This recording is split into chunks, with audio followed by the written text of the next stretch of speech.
Bienvenue à la troisième de l'émission Citrique. Aujourd'hui dans les brèves, on aura des caves genevoises, des zizi bernois, des hôtels zurichois, des amandes libyennes, des phases romandes et enfin de la fumée passive. Avec Romain, on parlera de la dernière Stauferei. Ensuite, il y aura un peu de déontologie fiscale avec Arnaud, suivi de la célèbre histoire de la pierre de Varonne. Quant à Alizée, elle nous parlera musique. Pour finir, dans le focus de la semaine, Romain traitera du futur de la voirie en terre vaudoise. Et tout de suite, les brèves. L'asile au temps des caves, Herme. Les habitants d'un immeuble de Lancy, à Genève, ne se sentent plus rassurés. Pas qu'un tueur fou se promène dans la commune, mais leur immeuble sert d'asile. Pas pour les cinglés, pour les réfugiés. Lancy a mis un abri anti-atomique à disposition des requérants, mais cela n'est pas du goût des résidents qui se sentent envahis.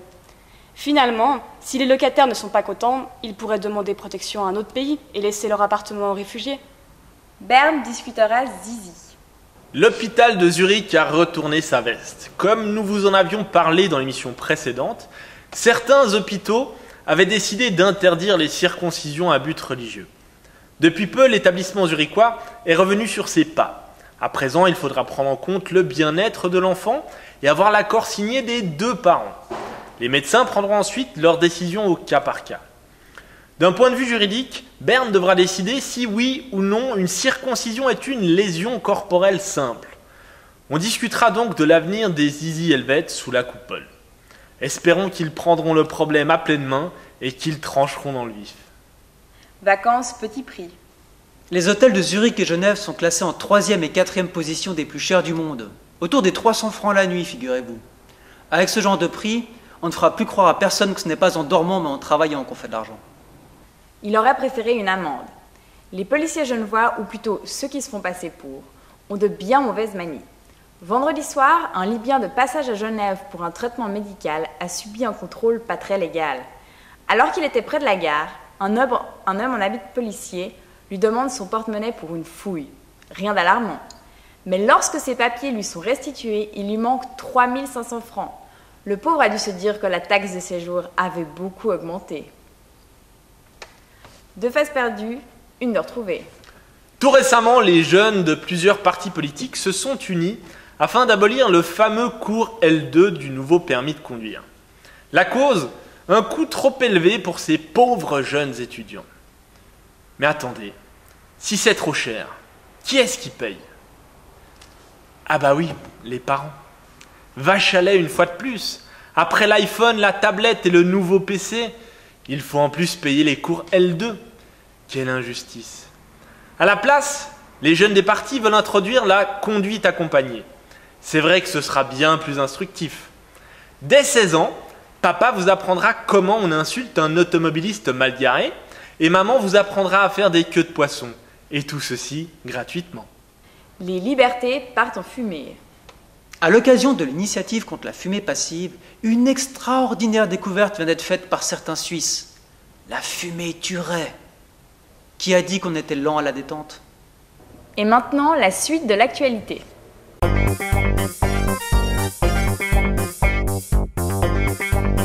Et maintenant, Romain, parle-nous de The Incident des fêtes de Genève. Samedi 11 août avait lieu le traditionnel feu d'artifice des fêtes de Genève qui clôt la semaine de débauche que la rade du Léman connaît chaque année. À la fin du spectacle, c'est le drame.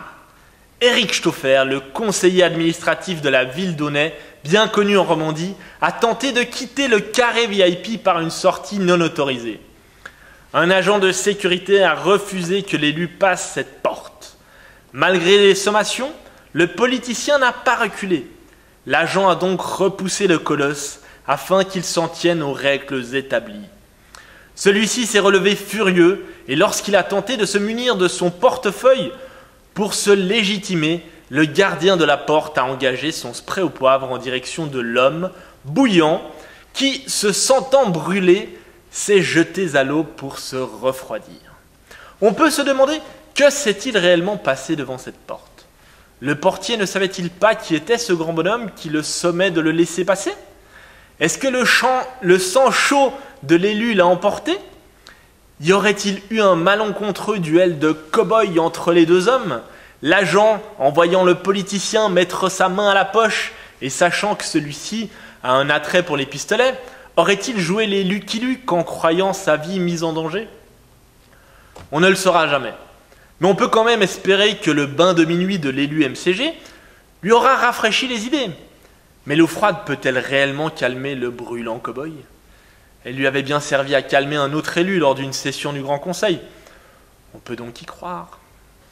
C'est étonnant le talent qu'ont certains politiciens genevois de faire la une des journaux. Tout de suite, la malhonnêteté, un principe fiscal. La Suisse délinquante financière est déchirée comme la panse d'une vache des grisons dévorée par les gypaètes barbus. L'aigle américain et ses serres d'acier, avec l'aide du Kaiser allemand et de ses doigts boudinés, tous deux s'acharnent sur la frêle et naïve Helvétie à coups de vol de CD de données, de pression aéroportuaire sur fils de banquiers mineurs, d'insultes disproportionnées nous traitant de criminels, de plaintes tous azimuts, de délations d'employés par cadre haut placé. Et tout ça pour quasi rien. Les banquiers suisses seraient malhonnêtes. Voyez-vous ça? Dans le secteur bancaire, la malhonnêteté ne payerait-elle donc plus? À méditer avec un nouvel adage. Pierre qui roule nous embarrasse tous. Les politiciens de droite parlent souvent de la délinquance étrangère qui vient gangréner notre paisible Helvétie. Mais dans l'histoire de la pierre de Varonne, c'est bien le paisible Helvète le délinquant. En ramassant une pierre qui avait dégringolé de sa colonne romaine à moitié turque, le commandant de la police valaisanne, en bon ambassadeur qu'il est, a démontré avec brio la sagesse montagnarde. Avec la Lex Weber, on ne peut plus détruire notre paysage. Il faut croire que détruire le paysage des autres était trop tentant. Sérieusement, si M. Varonne voulait prolonger ses vacances, il aurait juste pu demander un congé. Comme tout le monde. Et maintenant, Alizée nous parlera des CD qui sonnent faux. Nos lacs suisses ont de quoi s'inquiéter. Encore une fois, nos banques sont impliquées dans une affaire qui ne semble pas claire comme de l'eau de roche. Il n'y a peut-être pas le feu au lac, mais la situation reste délicate. Dimanche 12 août 2012, le chef du Parti social-démocrate allemand a accusé les banques helvétiques de criminalité organisée. Selon lui, la Suisse protégerait l'argent des fraudeurs allemands dans ses banques. Selon les dires du ministre des Finances de l'État régional allemand de Rhénanie du Nord, l'Allemagne aurait perdu plusieurs centaines de millions d'euros avec des comptes suisses non déclarés. Loin de s'arrêter là, on accuse la Suisse d'élaborer des modèles pour cacher l'argent et l'envoyer vers d'autres paradis fiscaux comme Singapour. Comment ont fait les Allemands pour savoir cela? Ils ne s'en cachent pas. Ils auraient acheté des CD contenant toutes les informations bancaires concernant les présumés fraudeurs. Ces CD, soi-disant couverts par la jurisprudence, auraient été vendus par d'anciens partenaires des banques et l'Allemagne couvre ce commerce. Un problème se pose alors. Nos banques, si souvent citées dans les films à succès, se prennent une gifle de plus. Difficile, dans un cas comme celui-ci, de nous vanter de notre secret bancaire inviolable. James Bond va pouvoir changer de banque. Finalement, il ne gardera la Suisse que pour ses montres. Pour terminer, le focus de la semaine.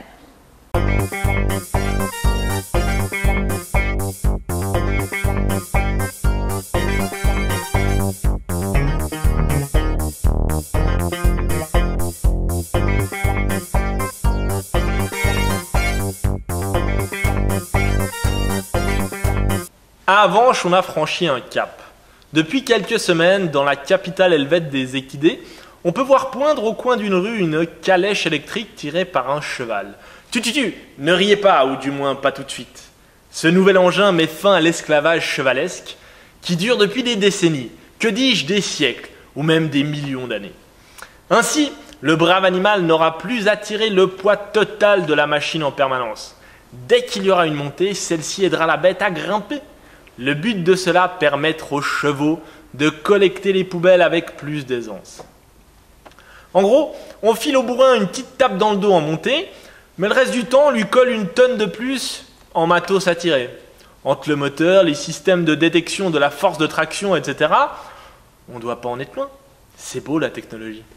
Le pire, c'est que si la voirie affirme ne pas perdre de temps grâce au nouveau système, elle confesse qu'elle n'en gagne pas non plus. Voilà une innovation venue tout droit du futur. Finalement, on retombe une fois de plus dans l'esclavage animalier. À quand la réintroduction de la torture? Avec assistance électrique, évidemment. Sinon, ça ne serait pas une avancée technologique. Ma foi, si c'est dans le gène humain de vouloir innover en revenant en arrière d'un siècle, ce n'est certainement pas dans le gène du cheval de tirer des chariots. Ou alors, si vous en voyez un dans la nature, tirant des troncs pour s'amuser, saluez-le pour moi. Merci d'avoir regardé l'émission Citrique. À la semaine prochaine.